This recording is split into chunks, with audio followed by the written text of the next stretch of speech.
ബഹുമാനപ്പെട്ട എനിക്ക് മുമ്പേ പറഞ്ഞതുപോലെ ഒട്ടേറെ പ്രശ്നങ്ങളും സങ്കീർണതകളുമൊക്കെയുള്ള ഒരു കാലഘട്ടത്തിൽ നമ്മുടെ മക്കൾ നമുക്ക് വേണ്ടി ഇങ്ങനെയുള്ള വിരുന്നുകൾ സംഘടിപ്പിക്കുന്നു എന്നുള്ളത് തന്നെ വലിയൊരു പ്രതീക്ഷയാണ് നമുക്ക് തരുന്നത്. സാധാരണ സഭയുടെ ദേവാലയങ്ങളിൽ ചെല്ലുമ്പോൾ ആത്മീയ കാര്യങ്ങൾക്ക് നേതൃത്വം കൊടുക്കുന്നത് യുവജന പ്രസ്ഥാനങ്ങളാണ്. ദേവാലയത്തോടും ദൈവിക കാര്യങ്ങളോടും വല്ലാണ്ട് ചേർന്ന് നിൽക്കുന്ന കുറേ മക്കളെ കർത്താവ് നമുക്ക് തന്നു എന്ന ഒറ്റ കാരണത്താൽ കർത്താവിനോട് നമ്മൾ ഒത്തിരി നന്ദിയുള്ളവരാവണം.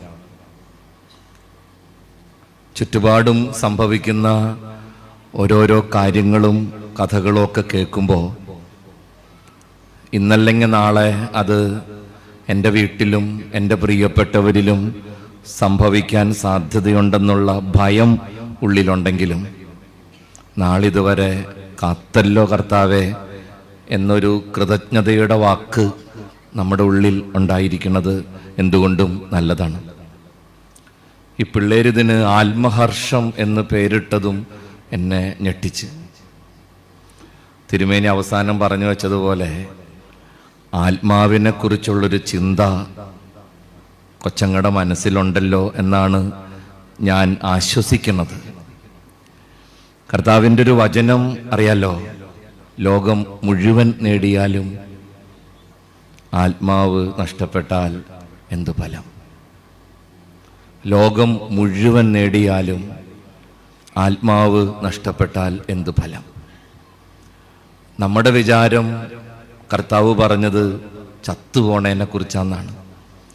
ഒരു ഭോഷനായ ധനികനുണ്ടല്ല, അയാളുടെ കൃഷിസ്ഥലമൊക്കെ വലിയ വിളവ് നൽകി, അയാൾ അറപ്പുരകളും കളപ്പുരകളും ഒക്കെ പൊളിച്ചു പണിതു. പക്ഷെ അന്ന് രാത്രി ദൈവം അയാളോട് ചോദിച്ചു, ഇന്ന് നിന്റെ ആത്മാവിനെ ഞാൻ നിന്നോട് ആവശ്യപ്പെട്ടാൽ നീ ഉണ്ടാക്കിയതൊക്കെ എവിടെ പോകും? നമ്മുടെ വിചാരം അയാൾ മരിച്ചുപോയി എന്നാണ്. മരിച്ചുപോയി എന്നൊന്നും ബൈബിളിലില്ല. ആത്മാവാണ് നഷ്ടപ്പെടുന്നത്. ജീവിച്ചിരിക്കുമ്പോഴും ആത്മാവ് നഷ്ടപ്പെട്ട ഒരാളെ നമ്മൾ ഈ ദിവസങ്ങളിൽ പത്രത്തിൽ കണ്ടു. ചെന്താമര, നല്ല പേരാണ്. ആത്മാവ് നഷ്ടപ്പെട്ട് കഴിഞ്ഞ മനുഷ്യനൊക്കെ ഇങ്ങനെയാണ്.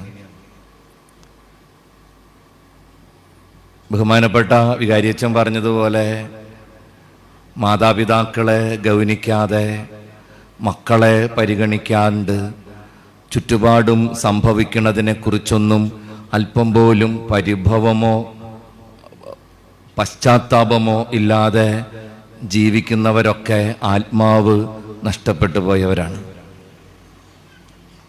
ആത്മാവിന് വലിയ വിലയുണ്ട്. ഞാനൊരു കഥ പറഞ്ഞാൽ നിങ്ങൾക്ക് വിഷമാവുമോ എന്ന് എനിക്ക് സംശയമുണ്ട്.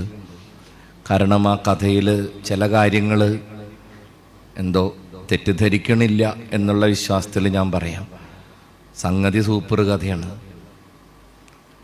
ഡോക്ടർ ഫൗസ്റ്റസ് എന്ന് പറയുന്ന ഒരു നോവലുണ്ട്. ഡോക്ടർ ഫൗസ്റ്റസ്, ക്രിസ്റ്റഫർ മർലോ എന്ന് പറയുന്ന ഒരു മനുഷ്യനെ എഴുതിയതാണ് ഡോക്ടർ ഫൗസ്റ്റസ്. നിങ്ങൾ നോവൽ വായിക്കണവരൊക്കെ ഉണ്ടോ? എനിക്ക് അറിഞ്ഞുകൂടാ. കണ്ടിട്ട് ബൈബിള് മാത്രം വായിക്കുന്ന ആൾക്കാരാണ്. എക്സ്ട്രാ എന്തെങ്കിലുമൊക്കെ വായിക്കണവരുണ്ടാവോ? ഈ നോവല് വളരെ നല്ലൊരു നോവലാണ്.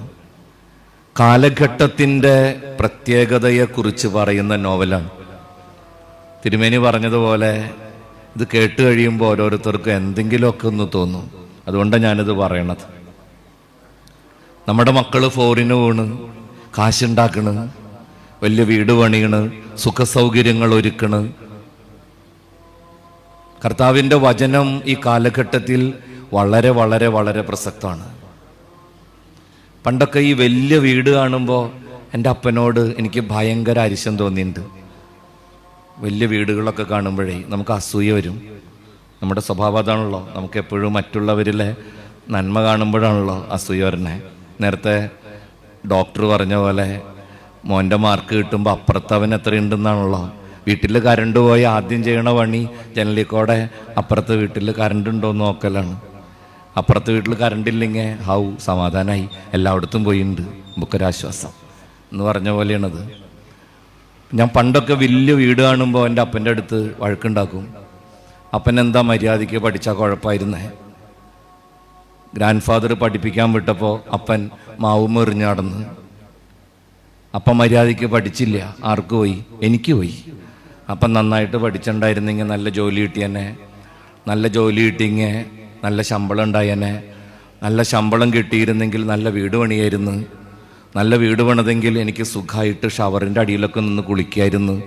ദുഷ്ടനപ്പൻ മര്യാദയ്ക്ക് പഠിച്ചില്ല അല്ലേ? എനിക്ക് അരിശം വന്നിട്ടുണ്ട്. പക്ഷെ ഇപ്പോൾ അച്ഛനായി കുറേ നാളൊക്കെ കഴിഞ്ഞ് ഈ ഇടവകയിൽ വലിയ വലിയ വീടുകളൊക്കെ സന്ദർശിക്കും. അടിപൊളി വീടുകളൊക്കെ ഉണ്ട്. ഇപ്പോൾ വലിയ വലിയ വീടുകളിൽ ചെന്ന് അവിടുത്തെ വിശേഷങ്ങളൊക്കെ അറിഞ്ഞു കഴിയുമ്പോൾ എനിക്ക് വലിയ സങ്കടമൊന്നും തോന്നാറില്ല എൻ്റെ ചെറിയ വീടിനെ കുറിച്ച്.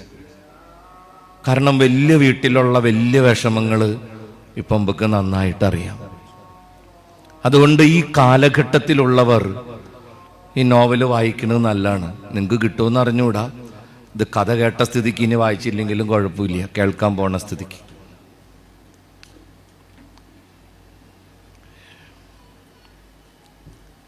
ക്രിസ്റ്റഫർ മർലോ എന്നാണ് ആ സാഹിത്യകാരൻ്റെ പേര്. ഡോക്ടർ ഫൗസ്റ്റസ് എന്നാണ് നോവലിൻ്റെ പേര്. ഇതൊരു ഡോക്ടറുടെ കഥയാണ്. ഈ ഫൗസ്റ്റസ് എന്ന് പറയുന്നത് ഒരു ഡോക്ടറാണ്, ഡോക്ടർ ഫൗസ്റ്റസ്. ഇയാൾ ചില്ലറ ഡോക്ടറൊന്നുമല്ല, അടിപൊളി ഡോക്ടറാണ്.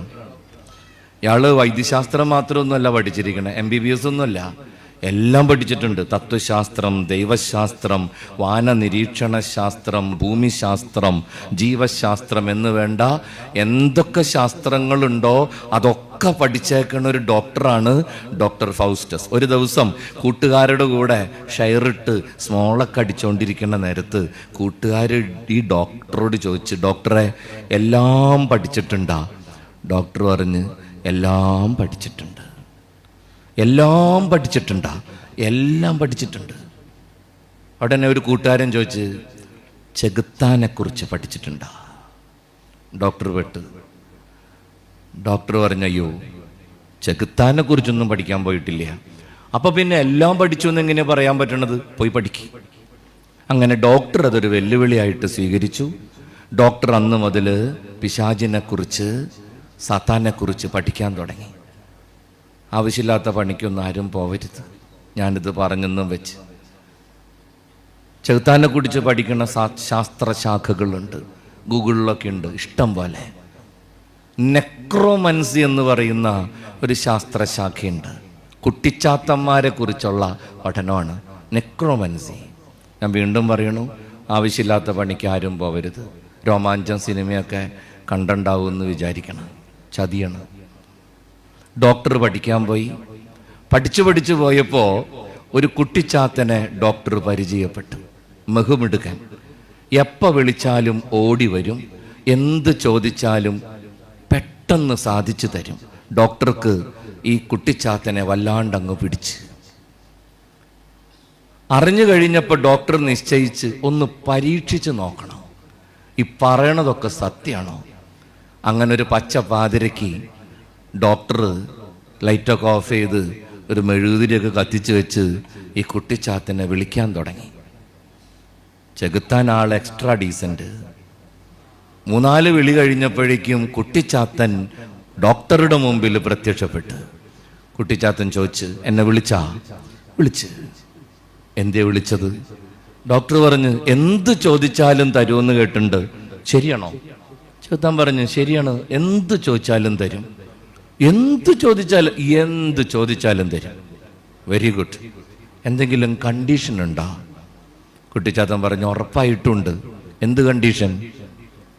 ചെകുത്താൻ കൂളായിട്ട് പറഞ്ഞു, വെരി സിമ്പിൾ ഡോക്ടർ. ഡോക്ടറുടെ ആത്മാവിനെ ഡോക്ടർ എനിക്ക് തരണം.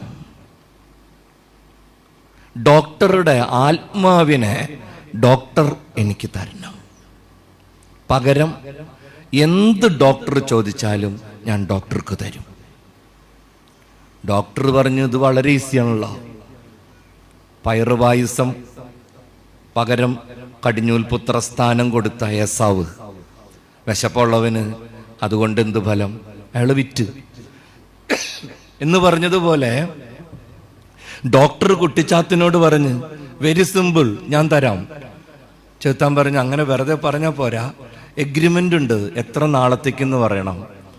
ഡോക്ടർ പറയുന്നുണ്ട് ആ നോവലില് 10 കൊല്ലം, 10 വർഷത്തേക്ക് എൻ്റെ ആത്മാവിനെ ഞാൻ നിനക്ക് തരാം, പകരം ഞാൻ എന്ത് ചോദിച്ചാലും നീ എനിക്ക് തരണം. ഡോക്ടർ സമ്മതിച്ച്, ചെകുത്താനും സമ്മതിച്ച്. ആ രാത്രി ഡോക്ടർ തൻ്റെ ആത്മാവിനെ പിശാചിന് കൈമാറി. എൻ്റെ ആത്മാവിനെ ഞാൻ നിനക്ക് തരണമെന്ന് ഹൃദയപൂർവ്വം ഡോക്ടർ ചെകുത്താനോട് പറഞ്ഞു. ആത്മാവിനെ കൈപ്പറ്റിയ സാത്താൻ ആത്മാവിനെയും കൊണ്ട് പോകുന്നതിന് മുമ്പ് ഡോക്ടറോട് പറഞ്ഞ്, ഡോക്ടറെ മറക്കരുത്, 10 വർഷം കഴിയുമ്പോൾ ഞാൻ വരും, അന്ന് ഇത് തിരിച്ചെടുക്കണം, എൻ്റെ കഴിവ് ഞാനും തിരിച്ചെടുക്കും, പോവാണ്, എന്തു വേണമെങ്കിലും ചോദിച്ചോ, കിട്ടിയിരിക്കും, ഡൺ, മിഷൻ കംപ്ലീറ്റഡ്. സാത്താൻ പോയി. ചെകുത്താൻ മുറിയുടെ പുറത്തിറങ്ങിയപ്പോൾ ഡോക്ടർ ചിന്തിക്കാൻ തുടങ്ങി. ഡോക്ടർ ആലോചിച്ച്, എന്ത് വേണമെന്ന് പറയും, എന്ത് വേണമെന്ന് പറയും. ഞാൻ നേരത്തെ പറഞ്ഞല്ലോ, നിങ്ങൾക്ക് തെറ്റിദ്ധാരണയൊന്നും ഉണ്ടാവരുത്, ഇത് വളരെ അർത്ഥവത്തായതുകൊണ്ടാണ് ഞാനിത് പറയണത്. ഡോക്ടർ ആലോചിച്ച്, ഏത് പുരുഷന്റെയും ബലഹീനത സ്ത്രീ. അയാൾ ജീവശാസ്ത്രവും ഭൂമിശാസ്ത്രവും തത്വശാസ്ത്രവും ഒക്കെ പഠിച്ചിട്ടുണ്ട്, ഗ്രീക്ക് പുരാണങ്ങളൊക്കെ ഇയാൾ വായിച്ചിട്ടുണ്ട്. ഇയാൾക്കാർ ഇല്ലാത്ത അറിവൊന്നുമില്ല. ഗ്രീക്ക് പുരാണത്തിൽ ഒരു പെണ്ണിനെ കുറിച്ച് ഡോക്ടർ കേട്ടിട്ടുണ്ട്, ഹെലൻ എന്നാണ് അവളുടെ പേര്. ട്രോജൻ വാർ ചരിത്രം പഠിച്ചിട്ടുള്ളവർക്കറിയാം. അവൾക്ക് വേണ്ടി രാജാക്കന്മാര് യുദ്ധം ചെയ്തിട്ടുണ്ട്. വിശ്വസുന്ദരിയായിരുന്നെന്ന് പറയണേ ഹെലൻ, ഗ്രീക്കിലെ ഹെലൻ. ഡോക്ടർ കണ്ണടച്ചിട്ട് പറഞ്ഞ്, സാക്ഷാൽ ഹെലൻ എൻ്റെ മുമ്പിൽ വരണം. ചെകുത്താൻ കൃത്യമായിട്ട് ചെയ്ത്, പറഞ്ഞ നേരം കൊണ്ട് ഡോക്ടറുടെ മുമ്പിൽ ഹെലൻ പ്രത്യക്ഷപ്പെട്ട്. സൗന്ദര്യത്തിൻ്റെ പൂർണ്ണതയാണ് ഹെലൻ. ഡോക്ടർ അടിപൊളി പാട്ടൊക്കെ പാടുന്നുണ്ട് ആ നോവലിൽ, സൂപ്പറായിട്ട് ഡോക്ടർ പാടും.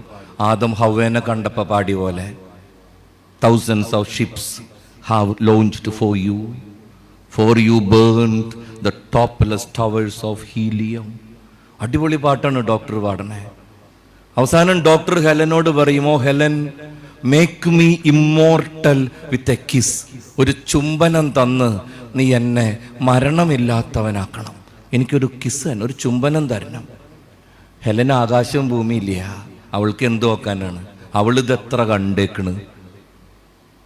അവള് ഡോക്ടറുടെ കവിളത്ത് ആത്മാർത്ഥമായൊരു ചുംബനം കൊടുത്ത്. ഡോക്ടർ കവിള് തുടച്ചിട്ട് ഹെലനോട് പറഞ്ഞ്, Helen, if you don't mind, വിരോധമില്ലെങ്കിൽ ഒരെണ്ണം കൂടി തരാമോ? No problem doctor. അവള് ഇടത്തെ കവിളത്ത് അടുത്ത ചുംബനം കൊടുത്ത്.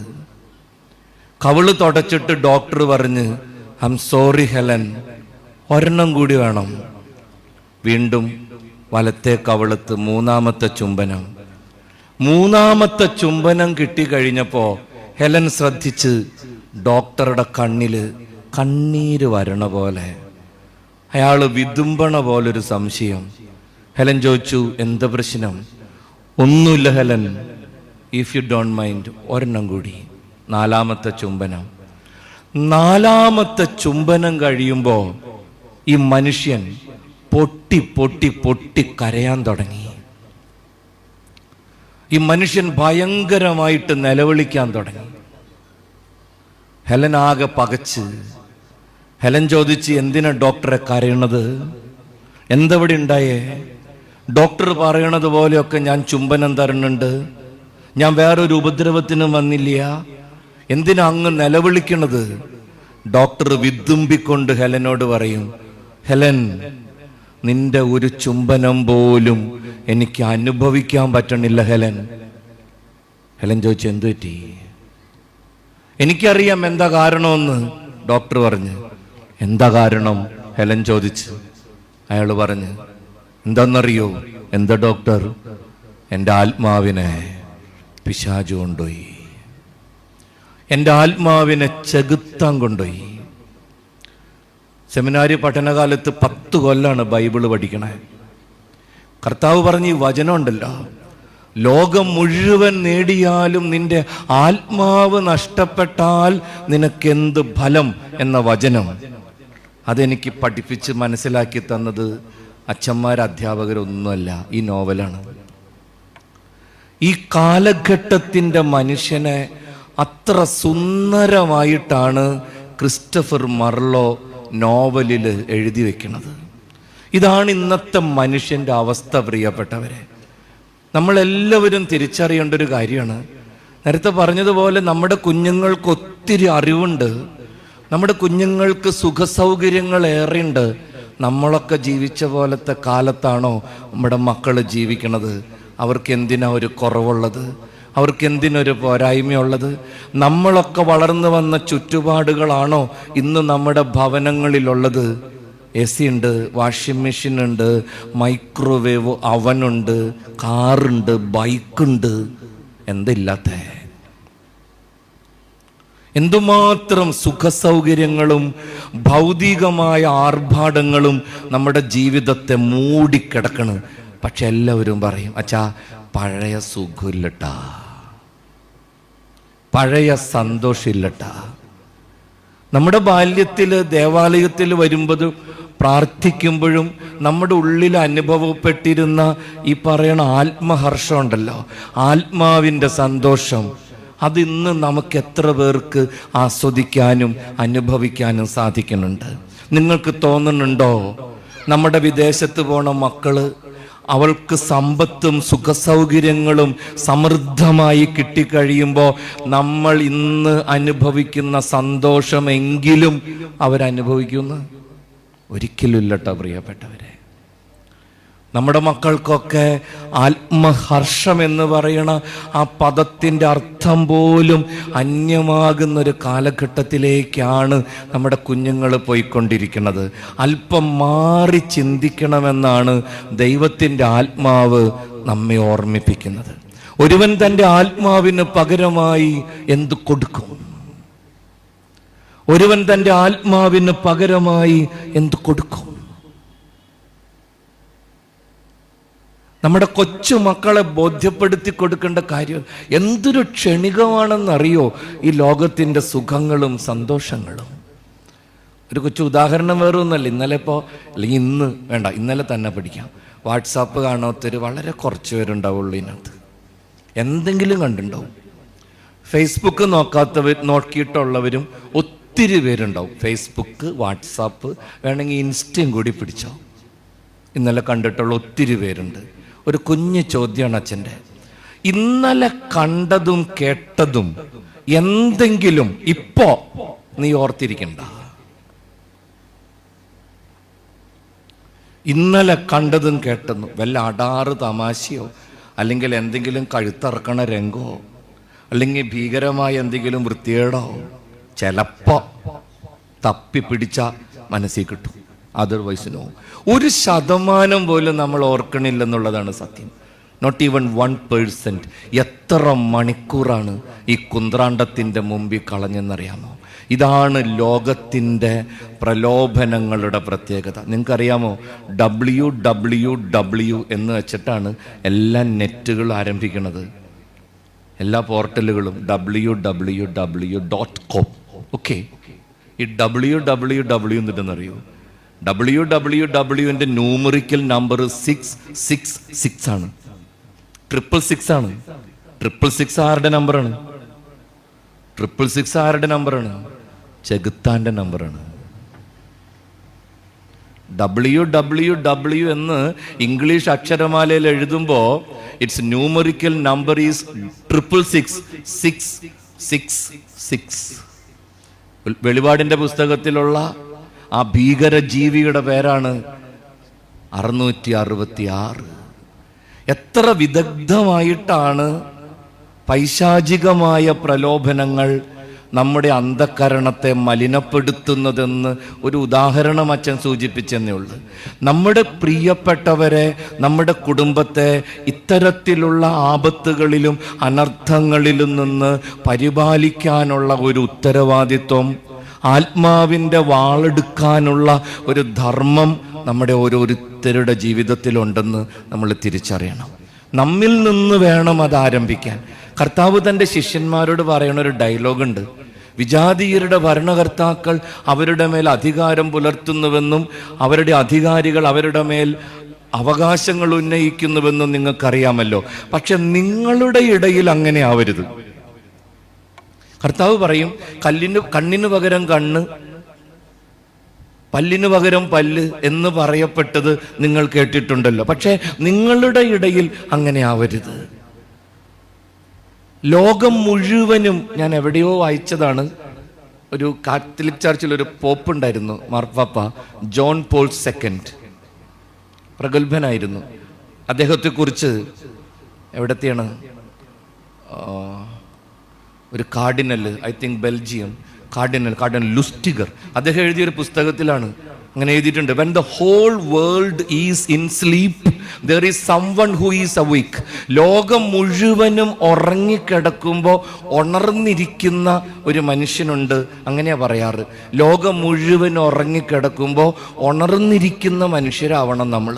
ചെറുപ്പക്കാരായ മക്കളോട്, കർത്താവിൻ്റെ കൃപ കിട്ടിയ കാർന്നോമാരോട് അച്ഛൻ ഓർമ്മിപ്പിക്കുന്നത് ഇതാണ്: അപ്പുറത്തെ ഇപ്പുറത്തെയും വീട്ടിൽ നടക്കണതല്ല നമ്മുടെ വീട്ടിൽ നടക്കേണ്ടതെന്നൊരു ശാഠ്യം നമുക്കുണ്ടാവണം.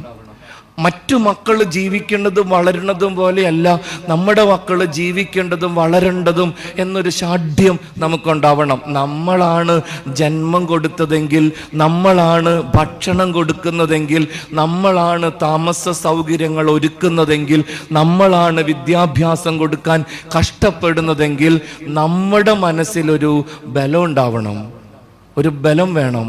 മുഖത്ത് നോക്കി കാര്യം പറയാനുള്ള ചങ്കൂറ്റം വേണം. കാരണവന്മാർക്ക് ഒക്കെ ഇങ്ങനെ അഴക്കൊഴയായിട്ട് പോവാണ്.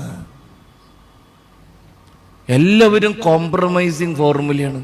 തൂങ്ങിച്ചത്ത എന്ത് ചെയ്യുന്ന പറയണേ, വിഷം കുടിച്ചാ എന്ത് ചെയ്യും, നാട് വിട്ടുപോയ എന്ത് ചെയ്യും.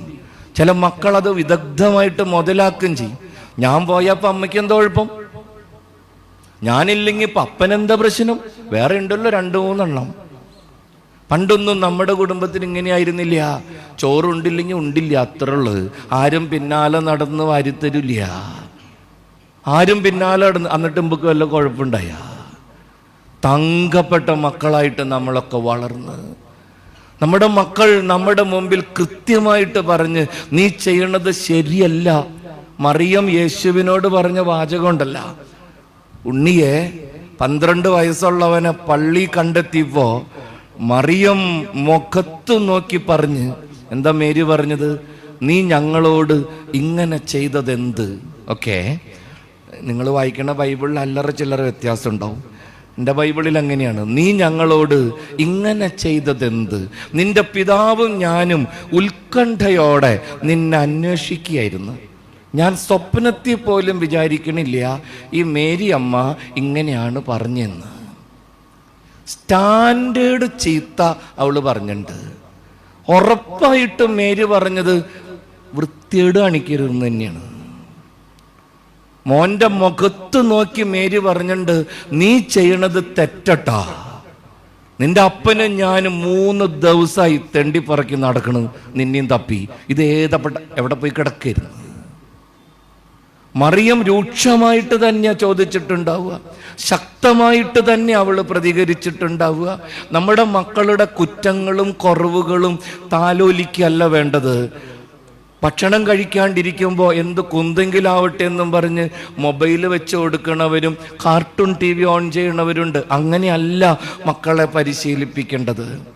ദേവാലയത്തിൽ കുഞ്ഞുങ്ങൾ ഓടിക്കളിക്കുമ്പോൾ കണ്ടു നിന്ന് ആസ്വദിക്കണ കാരണവന്മാരെ കണ്ടിട്ടുണ്ട്.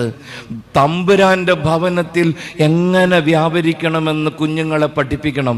കുടുംബ പ്രാർത്ഥനയുടെ നേരം കുടുംബത്തിന് എത്രമാത്രം പ്രധാനപ്പെട്ടതാണെന്ന് മക്കൾക്ക് പറഞ്ഞു കൊടുക്കണം. മൊബൈലിൻ്റെ ദുരുപയോഗം അപകടകരമാണെന്ന് അവരെ പഠിപ്പിക്കണം. അത് നമ്മുടെ ദൗത്യമാണ്. അതിനാദ്യം നമ്മൾ നന്നാവണം.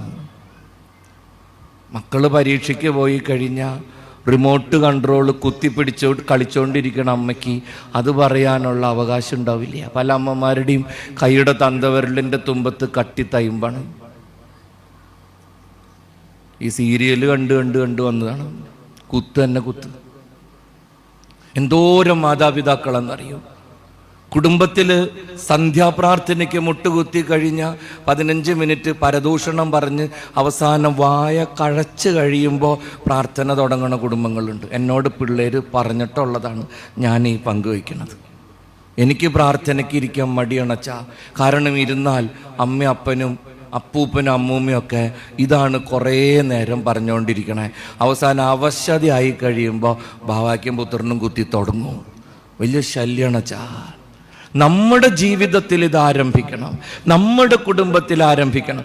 നമ്മൾ മാതൃക കാണിച്ചു കൊടുക്കണം. നമ്മുടെ മക്കളെ മൊബൈലിൻ്റെ ആയാലും മാധ്യമത്തിൻ്റെ ആയാലും അശുദ്ധമായ കൂട്ടുകെട്ടിൻ്റെ ആയാലും ദൂഷ്യഫലങ്ങൾ പറഞ്ഞു കൊടുക്കാനുള്ള ആർജവത്വം, ദേവാലയത്തിനും ദൈവത്തിനും ജീവിതത്തിൽ കൽപ്പിക്കേണ്ട വിലയെന്തെന്ന് പഠിപ്പിക്കാനുള്ള ഉത്തരവാദിത്വം നമുക്കെല്ലാവർക്കും ഉണ്ടെന്നും അതുണ്ടായിരിക്കണമെന്നുള്ള ബോധ്യം നമുക്ക് ആദ്യമേ ഉണ്ടാവണം. ഇതാണ് അച്ഛന് നിങ്ങളെ ഓർമ്മിപ്പിക്കാനുള്ളത്. ആത്മഹർഷത്തിൻ്റെ അടിസ്ഥാനം ആത്മാവ് തന്നെയാണ്. ദൈവം കൂടെയുണ്ടെന്നുള്ള തിരിച്ചറിവാണ് ഈ ലോകത്തുള്ള സകല സുഖ സൗകര്യങ്ങളും ആസ്വദിക്കാനുള്ള അടിസ്ഥാന പാഠം. ദൈവം കൂടെ ഇല്ലാണ്ട് ഈ ലോകത്തുള്ള ഒരു സുഖ സൗകര്യങ്ങളും നിലനിൽക്കുന്ന സമാധാനം നമുക്ക് തരില്ല. എത്ര നല്ല ഭക്ഷണം വിളമ്പി വെച്ചാലും മനസ്സിന് സന്തോഷം വേണമെങ്കിൽ ഉള്ളിൽ ആത്മാവ് ഉണ്ടാവണം. എത്ര നല്ല സിനിമ ഉണ്ടാലും ഉള്ളിൽ സന്തോഷം തോന്നണമെങ്കിൽ ഹൃദയത്തിൽ ആത്മാവ് ഉണ്ടാവണം. എത്ര നല്ല കൂട്ടുകാരുടെ കൂടെ കൊച്ചു വർത്താനം പറഞ്ഞിരിക്കുമ്പോഴും അത് നിലനിൽക്കുന്ന സന്തോഷം തരണമെങ്കിൽ ഉള്ളിൽ ദൈവം ഉണ്ടാവണം. ഒരു നല്ല വാഹനം ഓടിക്കുമ്പോൾ മനസ്സിൽ സന്തോഷം തോന്നണമെങ്കിൽ ഉള്ളിൽ ദൈവം ഉണ്ടാവണം. കർത്താവ് കൂടെയില്ലാതെയുള്ള എല്ലാ സന്തോഷങ്ങളും എല്ലാ ആഘോഷങ്ങളും അർത്ഥശൂന്യമാണെന്നുള്ള തിരിച്ചറിവാണ് നമുക്ക് ആദ്യം ഉണ്ടാവേണ്ടത്. അച്ഛൻ പറഞ്ഞല്ലോ, മറിയം സ്തോത്രം പാടി. മറിയം സ്തോത്രം പാടി. അവള് സ്തോത്രം പാടിയത് ജീവിതത്തിൻ്റെ വേദനയുടെ കഷ്ടപ്പാടിൻ്റെ നെരിപ്പോടിലാണ് അവള് സ്തോത്രം പാടിയത്. അത്രമാത്രം വേദന. 13 വയസ്സിൽ പ്രഗ്നൻ്റ് ആയ ഒരു പെങ്കൊച്ചാണ് മേരി. അത് എങ്ങനെ പ്രഗ്നൻ്റ് ആയെന്ന് അറിയാത്തൊരു പെണ്ണ്, അവളാണ് പാടിയത്, എൻ്റെ ആത്മാവ് കർത്താവിനെ മഹത്വപ്പെടുത്തുന്നു, എൻ്റെ ചിത്തം എൻ്റെ ദൈവത്തിൽ ആനന്ദം കൊള്ളുന്നു. എങ്ങനെയാ മേരിക്കത് പാടാൻ പറ്റിയത്? അവളുടെ മോനും പാടി. അവസാന അത്താഴ സമയത്ത് കാസ എടുത്ത് ഉയർത്തിപ്പിടിച്ച് നമ്മൾ ബൈബിളിൽ വായിക്കും, കൃതജ്ഞതാസ്തോത്രം ചൊല്ലി ദൈവത്തിന് നന്ദി പറഞ്ഞെന്നാ പറയണ കർത്താവ്. അവസാന സമയത്ത് ഈ അമ്മയുടെ വയറ്റിൽ കിടന്നവൻ പഠിച്ചതാ. എന്തൊക്കെ വിഷമം വന്നാലും വേദന വന്നാലും കർത്താവിന് സ്തോത്രം പാടണം എന്നുള്ള പാഠം.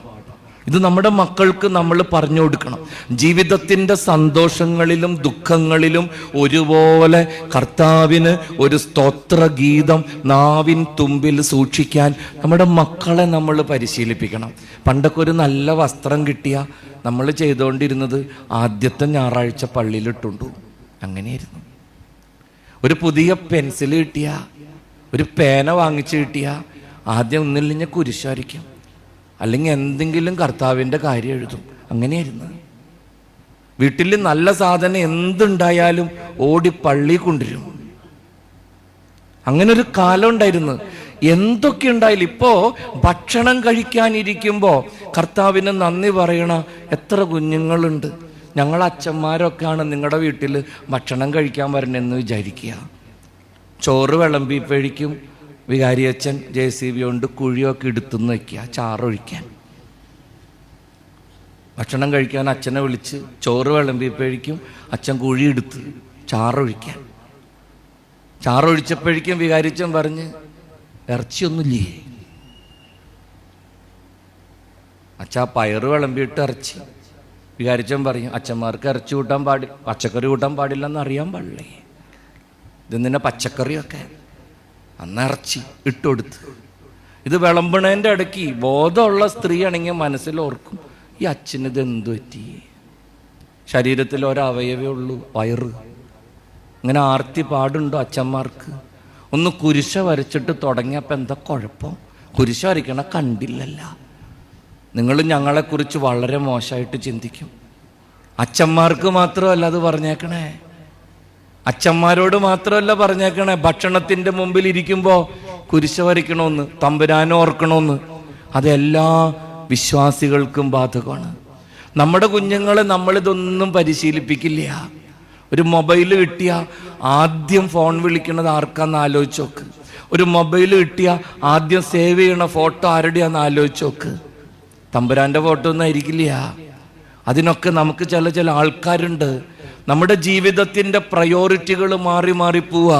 കർത്താവ് കൂടെയുണ്ടെന്ന് ഉറപ്പുള്ളവൻ്റെ മനസ്സിന് തോന്നുന്ന വികാരത്തിൻ്റെ പേരാണ് ഈ പറയണ ആത്മഹർഷം.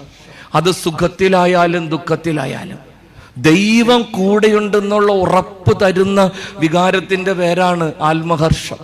ദൈവം കൂടെയുണ്ടെന്നുള്ള ഉറപ്പുള്ളവന് മാത്രമേ നിലനിൽക്കുന്ന ആത്മീയ സന്തോഷം ഉണ്ടാവുള്ളൂ, അല്ലാത്തവർക്കുണ്ടാവില്ല. പ്രിയപ്പെട്ടവരെ, നിന്റെ ജീവിതത്തിൻ്റെ സുഖ സൗകര്യങ്ങൾ നിന്നെ സന്തോഷിപ്പിക്കുന്നില്ല എങ്കിൽ, നിനക്ക് വിളമ്പപ്പെടുന്ന ഭക്ഷണം നിന്നെ ആനന്ദിപ്പിക്കുന്നില്ലെങ്കിൽ, നിനക്കുള്ള സുഖ സൗകര്യങ്ങൾ നിന്നെ സന്തോഷിപ്പിക്കുന്നില്ലെങ്കിൽ, ജാഗ്രത, നിന്റെ ഉള്ളിൽ നിന്ന് ദൈവത്തിൻ്റെ ആത്മാവ് എവിടെയോ നഷ്ടപ്പെട്ടു പോയിട്ടുണ്ട്.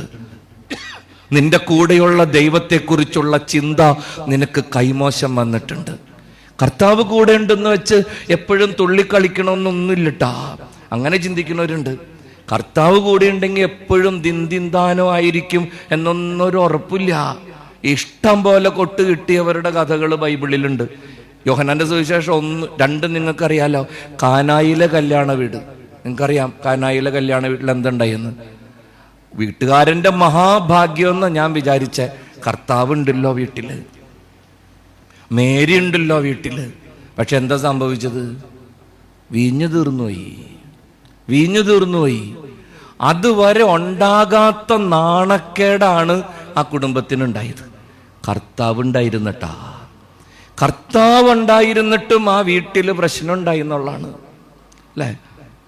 തമ്പുരാൻ ശിഷ്യന്മാരോട് പറഞ്ഞ്, വഞ്ചി കയറ്, അക്കരയ്ക്ക് പോവാം. നമ്മുടെ ആള് പടവിൽ തലയണ വെച്ചുറങ്ങി. കർത്താവ് തുമ്പത്തിരിപ്പുണ്ട്. പക്ഷെ എന്തുണ്ടായി? ഭീകരമായ കാറ്റും കോളും ഉണ്ടായി. വഞ്ചി മുങ്ങാറാകുവോളം വെള്ളം നിറഞ്ഞു എന്നാണ് സുവിശേഷകൻ എഴുതുന്നത്. അവര് വല്ലാണ്ട് ഭയപ്പെട്ട്, കർത്താവുള്ള വഞ്ചിയാന്ന് ഓർക്കണം, കർത്താവുള്ള വഞ്ചിയാന്ന് ഓർക്കണം. കാറ്റ് പിടിക്കും, മുങ്ങാറാകുവോളം വെള്ളം കയറും. ലാസറിൻ്റെ വീട് എന്നാ വീടായിരുന്നു! അമ്മാതിരി പറ്റുപടിയായിരുന്നു തമ്പുരാനും ലാസറും പെങ്ങന്മാരും. സ്ഥിരം ആ വഴിക്ക് പോകുമ്പോഴൊക്കെ കയറി ഫുഡ് അടിച്ചുകൊണ്ടിരുന്ന വീടാണ്. പക്ഷെ എന്താ അവിടെ ഉണ്ടായത്? അവൻ ഏറ്റവും കൂടുതൽ സ്നേഹിച്ച കുടുംബം എന്തുമാത്രം വേവലാതിപ്പെട്ടു, എന്തുമാത്രം വേദനിച്ച്. പ്രിയപ്പെട്ടവർ, നമ്മൾ മനസ്സിലാക്കേണ്ട ഒരു കാര്യത്, കർത്താവ് നമ്മുടെ കൂടെ ഉണ്ടെങ്കിലും നമുക്ക് പ്രശ്നങ്ങളും പ്രയാസങ്ങളും ഉണ്ടാവും. കർത്താവ് നമ്മുടെ കൂടെ ഉണ്ടെങ്കിലും നമുക്ക് രോഗങ്ങളും പീഡനങ്ങളും ഉണ്ടാവും, നമുക്ക് കടബാധ്യതകളും ഞെരുക്കങ്ങളും ഉണ്ടാവും. പക്ഷെ ഒരു കാര്യം ഓർക്കണം, വീഞ്ഞു തീർന്നു പോയാലും അതുണ്ടാക്കാൻ അവനറിയാം. അഭിമാനം നഷ്ടപ്പെടുന്ന അവസ്ഥ വന്നാലും അത് നഷ്ടപ്പെടുത്താണ്ട് സൂക്ഷിക്കാൻ അവനറിയാം. വഞ്ചി മുങ്ങാറാകുവോളം വെള്ളം നിറഞ്ഞാലും തക്ക സമയത്ത് അവൻ എഴുന്നേക്കും. ലാസർ മരിച്ചാലും ഉയർപ്പിക്കാനുള്ളവനാണ് അവൻ്റെ കൂട്ടുകാരൻ, ഉയർപ്പിക്കാൻ കഴിവുള്ളവനാണ് അവൻ്റെ സ്നേഹിതൻ. അതോർത്ത് നമ്മൾ സന്തോഷിക്കണം. എന്തൊക്കെ വേദനകളും വിഷമങ്ങളും വന്നാലും ആത്മഹർഷത്തിൽ ഒരു കുറവ് വരാൻ പാടില്ല. ആത്മീയ സന്തോഷത്തിൽ കുറവ് വരാൻ പാടില്ല. എന്തോരം സന്തോഷവും സമൃദ്ധിയും ഉണ്ടായാലും ഇക്കാര്യത്തിൽ അഹങ്കാരം പാടില്ല. കാരണം കർത്താവാണ് നമ്മുടെ ജീവിതത്തിൻ്റെ അച്ചുതണ്ട്. കർത്താവിൻ്റെ സാന്നിധ്യമാണ് നമ്മുടെ ജീവിതത്തിൻ്റെ മഹത്വം. അച്ഛൻ അവസാനിപ്പിച്ചോളാം. നിങ്ങൾക്ക് ബോറടിക്കണം, വിഷമിക്കാൻ പാടില്ല. അതുകൊണ്ട് സ്നേഹമുള്ളവരെ, നല്ലൊരു തീമാണ് ഈ കൊച്ചങ്ങൾ എടുത്തു വച്ചേക്കണേ, ആത്മഹർഷം. അച്ഛൻ ഇത്രയും നിങ്ങളോട് പറയാനുള്ളൂ. കർത്താവിൻ്റെ കൂട്ടില്ലാണ്ട് ഈ പറയണ സംഗതി ജീവിതത്തിൽ ഉണ്ടാവില്ലട്ടാ. ജീവിതത്തിൻ്റെ സകല സമൃദ്ധിയിലും ജീവിക്കുന്ന നമ്മുടെ മക്കൾ ഇങ്ങനൊരു പേര് തിരഞ്ഞെടുത്തത് വലിയ സന്തോഷമായിട്ട് കരുതുന്നു എന്ന് ഞാൻ വീണ്ടും പറയണം. ആത്മാവിനെ ഗൗനിക്കുന്ന മക്കളായി നമ്മുടെ മക്കൾ വളരട്ടെ. കർത്താവ് പറയണത് പോലെ മറ്റുള്ളവരിൽ നിന്ന് വ്യത്യസ്തമായിട്ട് ചിന്തിക്കാനും വ്യത്യസ്തമായിട്ട് പെരുമാറാനുമുള്ള അനുഗ്രഹം നമ്മുടെ കുഞ്ഞുങ്ങൾക്ക് കിട്ടട്ടെ. ഈശോ പറഞ്ഞത് എങ്ങനെയാ? നിങ്ങൾ അങ്ങനെ ആവരുത്. കർത്താവ് പറയണത് പിള്ളേരോട് ഷൈൻ ചെയ്യാനാണ്. ചെത്തുക എന്നൊരു വാക്കുണ്ടല്ലോ ഇപ്പൊ പിള്ളേരുടെ ഇടയിൽ, ഷൈൻ ചെയ്യുക എന്നൊക്കെ പറയും. പണ്ട് ചെത്തുക എന്ന് പറഞ്ഞാൽ ഈ തെങ്ങിൻ്റെ മുകളിൽ കയറി വയറ്റിപ്പഴപ്പിന് ചെയ്തുകൊണ്ടിരുന്നൊരു പരിപാടിയാണ്. ഇപ്പം അതല്ല നാരായണപ്പിള്ളൂരിൻ്റെ നിഘണ്ടുവിൽ അതിൻ്റെ അർത്ഥം. ചെത്തുക എന്ന് പറഞ്ഞാൽ മറ്റുള്ളവരിൽ നിന്ന് വ്യത്യസ്തനാവുക. എല്ലാവരും മുണ്ടെടുത്ത് അടക്കുമ്പോൾ ഒരുത്തൻ പാൻസ് ഇട്ട് അടക്കും. എല്ലാവരും പാൻറ് ഇട്ട് അടക്കുമ്പോൾ ഒരുത്തൻ ബർമൂടി ഇട്ട് അടക്കും. എല്ലാവരും മുടി നീട്ടി വളർത്തുമ്പോൾ ഒരുത്തി ബോംബല്ലല്ലോ ബോബ് ചെയ്ത് നടക്കും. ഓക്കെ, അങ്ങനെയൊക്കെയുള്ള ചെത്ത്, അത് ഡിഫറെൻറ്റ്, ടു ബി ഡിഫറെൻറ്റ്. കർത്താവ് നമ്മുടെ മക്കളോട് പറയണത് വ്യത്യസ്തരാവാനാണ്. കോളേജിലും പള്ളിയിലും അല്ലെങ്കിൽ പരിസരത്തും കണ്ടുമുട്ടുന്ന അടിപൊളി എന്ന് പറയുന്ന പിള്ളേരിൽ നിന്ന് വ്യത്യസ്തമായിട്ട് കർത്താവിന് പ്രിയപ്പെട്ട മക്കളായി, മാതാപിതാക്കൾക്ക് പ്രിയപ്പെട്ട മക്കളായി, എല്ലാവർക്കും അഭിമാനം പകരുന്ന മക്കളായി വളരാൻ നമ്മുടെ കുഞ്ഞുങ്ങൾക്ക് പറ്റണം. അത്തരത്തിൽ നമ്മുടെ മക്കളെ വളർത്താൻ നമ്മൾ ബോധപൂർവം പരിശ്രമിക്കുകയും വേണം. കർത്താവ് കൂടെ ഉള്ളപ്പോഴാണ് ഹൃദയപൂർവ്വം നമുക്ക് സന്തോഷിക്കാൻ പറ്റുക. ഈശോ പറയില്ലേ, മണവാളൻ കൂടെ ഉള്ളപ്പോൾ മണവറത്തോഴർക്ക് ഉപവസിക്കാൻ പറ്റില്ല. കർത്താവ് കൂടെ ഉള്ളപ്പോൾ നമ്മൾ സന്തോഷിക്കും. പൗലോസ് അപ്പോസ്തലൻ പറയും, നിങ്ങൾ സന്തോഷിക്കുവിൻ, ഞാൻ വീണ്ടും പറയുന്നു, നിങ്ങൾ സന്തോഷിക്കുവിൻ. അതാണ് സുവിശേഷം. അപ്പം കർത്താവിൽ ആനന്ദം കൊള്ളാൻ, കർത്താവിൽ സന്തോഷിക്കാൻ, മറ്റുള്ളവരിൽ നിന്ന് വ്യത്യസ്തമായി ദൈവത്തെ മുറുകെ പിടിച്ച് ആനന്ദിക്കാനും ആസ്വദിച്ച് ജീവിക്കാനുള്ള അനുഗ്രഹം എല്ലാവർക്കും ഉണ്ടാവട്ടെ എന്ന് പ്രാർത്ഥിക്കണം. നമ്മുടെ കുടുംബത്തിലുള്ള സുഖ സൗകര്യങ്ങളോ നമ്മുടെ വീടിൻ്റെ വലിപ്പമോ കാറിൻ്റെ ബ്രാൻഡോ സമൂഹത്തിലുള്ള വിലയോ നിലയോ ഒന്നുമല്ല നമ്മുടെ ജീവിതത്തിൻ്റെ മഹത്വം. പിന്നെയോ നമ്മുടെ കൂടെയുള്ള ദൈവത്തിൻ്റെ സാന്നിധ്യമാണ്. ആ സാന്നിധ്യത്തെ തിരിച്ചറിഞ്ഞ് അതിൽ സന്തോഷിക്കാനും ആനന്ദിക്കാനും ദൈവത്തിന് പ്രിയപ്പെട്ടവരായി കഴിപ്പാനും ഈശോ നിങ്ങളെ അനുഗ്രഹിക്കട്ടെ എന്ന് പ്രാർത്ഥിക്കണോ. ഇത്ര ദൂരെ വരാനും ഇത്രയും നേരമെങ്കിലും നിങ്ങളോട് മിണ്ടാനും സാധിച്ചതിൽ തമ്പുരാന് നന്ദി. എല്ലാവർക്കും കർത്താവിൻ്റെ മഹത്വം. കണ്ണടയ്ക്കാം, നമുക്കൊരു നിമിഷം കണ്ണടയ്ക്കാം. നമ്മുടെ ഭവനത്തെ മനസ്സിലോർക്കാം. ദൈവം തന്ന പ്രിയപ്പെട്ടവരെ ഹൃദയത്തിലേക്ക് കൊണ്ടുവരാം. നമ്മുടെ അർഹതയും യോഗ്യതയും പരിഗണിക്കാതെ നമ്മുടെ ജീവിതത്തോട് ദൈവം ചേർത്ത് വെച്ച പ്രിയപ്പെട്ടവരെ പ്രതി ദൈവത്തിന് നന്ദി പറയാം. കുറ്റങ്ങളും കുറവുകളും ഉണ്ടായിട്ടും വലിയ പ്രതീക്ഷയോടെ ദൈവം നമുക്കൊരു കുടുംബം തന്ന് ഏതാനും പ്രിയപ്പെട്ടവരെ സമ്മാനിച്ച് അവരെ കർത്താവിന് ഏറ്റവും പ്രിയപ്പെട്ടവരായി കൊണ്ടു നടക്കാൻ സഹായിക്കണേ, അനുഗ്രഹിക്കണേ, ബലപ്പെടുത്തണേ എന്ന് ദൈവത്തോട് പ്രാർത്ഥിക്കാം. കർത്താവെ, തെറ്റുകൾ ഹൃദയപൂർവം തിരുത്തി കൊടുക്കാനും മാതൃക വഴി പ്രിയപ്പെട്ടവരെ വഴി നടത്താനും എൻ്റെ ജീവിതത്തിലും എൻ്റെ കുടുംബത്തിലും നീ ഉണ്ടെന്നുള്ള തിരിച്ചറിവോടെ ജീവിക്കാനും അടിയങ്ങളെ സഹായിക്കണേ. ഞങ്ങളുടെ കുടുംബത്തിൻ്റെ മഹത്വം, ഞങ്ങളുടെ ഭവനത്തിൻ്റെ മഹത്വം നീ ഞങ്ങളോടൊപ്പം ഉണ്ട് എന്നുള്ളതാണെന്ന് ഞങ്ങൾ തിരിച്ചറിയുന്നു.